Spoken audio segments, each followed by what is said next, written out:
Vostè va venir anteriorment, com ha dit, el 2013, el 2017, i vostè va venir aquí a defensar el tresorer que ara està condemnat. El va defensar i va dir que posaria la seva mà al foc, i ja se li ha dit. Va defensar els convenis entre el Palau de la Música i les fundacions, que eren legals, tot i que potser no moralment massa acceptables. Ara ens ha vingut a fer la seva pròpia lectura de la sentència, evidentment una lectura absolutament parcialitzada i restrictiva del que ha suposat la sentència ferma que demostra la corrupció del seu partit i el finançament irregular del seu partit. El sistema de cobrament de comissions, en el cas de Convergència, era un fet estructural. La manera que tenia el partit pel qual vostè es presentava candidat, vostè i càrrecs electes locals es presentaven candidats i utilitzaven aquest finançament il·legal i aquestes comissions per aconseguir més recursos per anar a unes campanyes electorals que donaven els resultats electorals que donaven.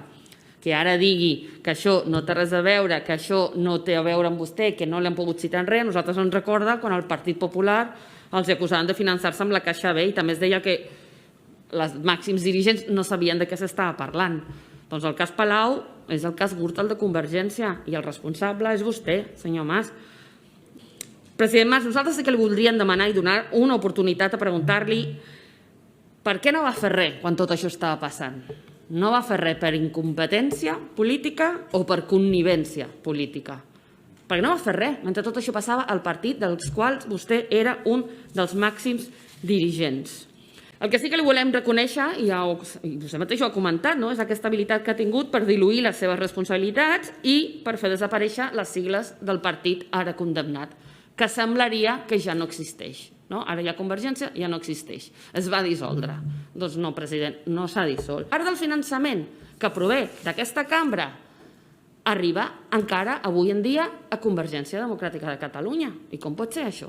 I nosaltres creiem que també hi ha una traçabilitat entre el que va ser Convergència i el que ara és el grup de Junts per Catalunya al Parlament. I per això hi ha una part del finançament d'aquest grup que va a parar a Convergència Democràtica de Catalunya. Si vostès insisteixen que són dos partits sense cap relació, com insisteixen una vegada i una altra, i com ara s'estan barallant públicament, com pot ser que regalin 2,5 milions d'euros perquè Convergència pagui els seus deutes?